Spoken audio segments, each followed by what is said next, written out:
इतिहास के पन्नों में कुछ नाम ऐसे दर्ज हैं जो महज नाम नहीं बल्कि अपने आप में एक पूरी गाथा हैं।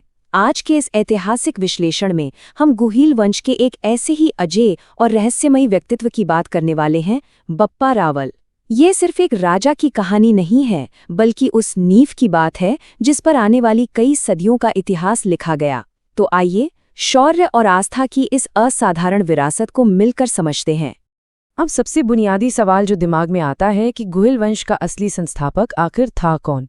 देखिए, इतिहास अक्सर उतना सीधा नहीं होता जितना लगता है। कई शासक आए और गए, लेकिन एक पूरे साम्राज्य को एक ठोस आधार देना किसी असाधारण इंसान का ही काम है। ऐतिहासिक स्रोतों की माने तो 734 से 753 ईस्वी के बीच राज करने वाले बप्पा रावल ही वो शख्स थे। लेकिन प्राचीन इतिहास की एक दिलचस्प बात यह है कि ऐसे महान व्यक्तित्व अक्सर रहस्यों और अलग-अलग धारणाओं में घिरे रहते हैं। और यहीं से एक बहुत ही दिलचस्प ऐतिहासिक बहस शुरू होती है। हमारे सामने दो मुख्य दृष्टिकोण हैं। एक तरफ हैं प्रसिद्ध इतिहासकार डॉक्टर गौरीशंकर हीराचंद ओझा, जिनका स्पष्ट मानना है कि इस महान शासक का असली नाम कालभोज था और बप्पा रावल उन्हें दी गई एक बेहद सम्मानजनक उपाधि थी। वहीं दूसरी तरफ प्राचीन रणकपुर प्रशस्ति का पाठ ये दावा करता है कि कालभोज और बप्पा रावल ये दोनों बिल्कुल अलग-अलग व्यक्ति थे। हालांकि अगर आधुनिक ऐतिहासिक समझ और तमाम सुरागों को एक साथ रखकर देखा जाए तो ये बात काफी हद तक साफ हो जाती है कि ये दोनों नाम एक ही महान शूरवीर के हैं। तो आइए इस रहस्य को सुलझाने के लिए प्रशस्ति अभिलेखों की तरफ चलते हैं और इतिहास की इन कड़ियों को जोड़ते हैं। इन प्राचीन ग्रंथों ने इतिहास की इस पहेली को सुलझाने में बहुत बड़ी भूमिका निभाई है। कुंभलगढ़ प्रशस्ति को ही ले लीजिए, यह विशेष रूप से बप्पा रावल को विप्र कहकर संबोधित करती है। फिर आती है राज प्रशस्ति, जो हमें 734 ईस्वी में मान मोरी की हार जैसी एक बहुत ही सटीक और महत्वपूर्ण ऐतिहासिक जानकारी देती है। और हाँ, एकलिंग प्रशस्ति में तो बप्पा रावल से जुड़ी ऐसी अद्भुत लोक कथाएं और दंत कथाएं दर्ज हैं जिन्होंने उन्हें महज एक इंसान से उठाकर एक किंवदंती बना दिया। ये सारे ग्रंथ मिलकर उनके जीवन की एक बहुत स्पष्ट तस्वीर उकेरते हैं। अब उनकी पहचान से आगे बढ़कर गुहिल साम्राज्य के उस विशाल विस्तार पर नजर डालते हैं। भारतीय इतिहास में 734 ईस्वी का साल एक बहुत बड़ा टर्निंग पॉइंट माना जाता है। राज प्रशस्ति बताती है कि इसी साल बप्पा रावल ने युद्ध में मान मोरी को हराया और अभेद्य माने जाने वाले चित्तौड़ पर अपना अधिकार जमा लिया। चित्तौड़ पर कब्जा करना उस वक्त कोई छोटी मोटी बात नहीं थी। यह उस दौर में परम शक्ति और सत्ता का एक बहुत बड़ा प्रतीक था। और सच कहें तो गुहिल वंश की वास्तविक सत्ता की शुरुआत इसी एक ऐतिहासिक घटना से हुई थी। उनके इस बेमिसाल सैन्य पराक्रम को समझने के लिए इतिहासकार C.V. वैद्य ने उन्हें एक बहुत ही दिलचस्प उपाधि दी है, चार्ल्स मार्टेल। अब चार्ल्स मार्टेल यूरोपीय इतिहास के वो मशहूर सेनापति थे जिन्होंने यूरोप में बाहरी आक्रमणों की आंधी को रोक दिया था। ये तुलना ही अपने आप में ये बताने के लिए काफ़ी है कि वैश्विक नज़रिए से बप्पा रावल का कद कितना विशाल था।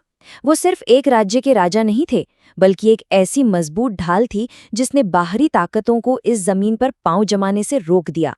और जब उनके सैन्य अभियानों का पूरा नक्शा देखा जाता है तो बिल्कुल हैरानी होती है। ऐतिहासिक स्रोत बताते हैं कि उन्होंने न सिर्फ उस दौर की मुस्लिम सेना को हराया, बल्कि अपनी विजयी सेना को मार्च कराते हुए सीधे गजनी तक ले गए। चित्तौड़ से शुरू होकर गजनी तक का ये सफर कोई मामूली बात नहीं है। ये उनके असाधारण नेतृत्व, जबरदस्त रणनीति और निडर साहस का साक्षात प्रमाण है। वे दुश्मनों को उनके घर में घुसकर हराने का दम रखते थे। युद्ध के मैदान से आगे बढ़ते हुए अब बात करते हैं उनके द्वारा स्थापित की गई स्वर्ण मुद्राओं और ईश्वरीय शासन की। प्रशासन और संस्कृति के मोर्चे पर उनका विजन और भी ज्यादा दिलचस्प था। सबसे पहले उन्होंने नागदा को अपनी राजधानी बनाया, फिर अर्थव्यवस्था को मजबूत करने के लिए एक ऐतिहासिक कदम उठाया। राजस्थान के इतिहास में सबसे पहले सोने के सिक्के जारी किए। ये सीधे तौर पर राज्य की बेतहाशा समृद्धि का सबूत है। इसके अलावा उन्होंने कैलाशपुरी में भव्य एकलिंगी जी मंदिर का निर्माण करवाया, जिससे वो पूरा इलाका पशुपति संप्रदाय का एक बहुत बड़ा और प्रमुख केंद्र बन गया। यहीं पर उनकी राजनीतिक सूझबूझ का एक ऐसा मास्टर स्ट्रोक देखने को मिलता है जो शायद ही कहीं और मिले। उन्होंने खुद को मेवाड़ का राजा घोषित ही नहीं किया, बल्कि देवता एकलिंग जी को मेवाड़ का वास्तविक राजा बताया और खुद को केवल उनका दीवान यानी प्रबंधक कहा। ये ईश्वरीय शासन की एक ऐसी अनूठी प्रणाली थी जिसने शासक को विनम्र बनाए रखा और जनता की गहरी धार्मिक आस्था को सीधे शासन से जोड़ दिया। और सबसे कमाल की बात यह है कि मेवाड़ के शासकों ने सदियों तक इसी परंपरा का पालन किया। लेकिन इस महान गाथा का सबसे चौंकाने वाला अध्याय अभी बाकी है, वैराग्य की ओर उनका कदम यानी संन्यास। उनके जीवन का ये कालक्रम वाकई हैरान करने वाला है। 734 ईस्वी में चित्तौड़ जीतकर एक विशाल साम्राज्य की नींव रखी और महज कुछ सालों बाद 753 ईस्वी में सीधा संन्यास ले लिया। एक सर्वशक्तिमान शासक के तौर पर उनका शासनकाल सिर्फ 19 सालों का रहा, लेकिन ध्यान देने वाली बात यह है कि इन महज 2 दशकों में उन्होंने वो सब कुछ हासिल कर लिया जो कई पीढ़ियां मिलकर भी नहीं कर पाती। अतुलनीय सैन्य विजय, जबरदस्त आर्थिक सुधार और एक गहरी धार्मिक स्थापना। यहाँ सबसे बड़ा झटका ये संख्या देती है 39। जी हाँ, 753 ईस्वी में जब बप्पा रावल ने संन्यास लिया और इस पूरी सांसारिक दुनिया, इतने विशाल साम्राज्य और अपार शक्ति को पीछे छोड़ दिया, तब उनकी उम्र महज 39 वर्ष थी। ये बहुत आश्चर्य की बात है कि इतनी कम उम्र में जब ज्यादातर लोग सत्ता के शिखर का आनंद लेना शुरू करते हैं, इस शूरवीर ने स्वेच्छा से वो सब कुछ त्याग दिया। उनके जीवन का यह अंतिम सत्य आज भी नागदा में पत्थरों के बीच सुरक्षित है। ऐतिहासिक स्रोत बहुत स्पष्ट रूप से बताते हैं कि बप्पा रावल की समाधि उसी नागदा में स्थित है जिससे कभी उन्होंने अपनी राजधानी के रूप में बसाया था। आज इस पवित्र स्थान को बप्पा रावल मंदिर के रूप में पूजा जाता है। एक अजेय योद्धा से लेकर एक शांत सन्यासी तक की उनकी यह पूरी यात्रा आज भी उसी मिट्टी में विश्राम कर रही है। और अब इस पूरे विश्लेषण के बाद एक बहुत ही गहरा सवाल जहन में रह जाता है।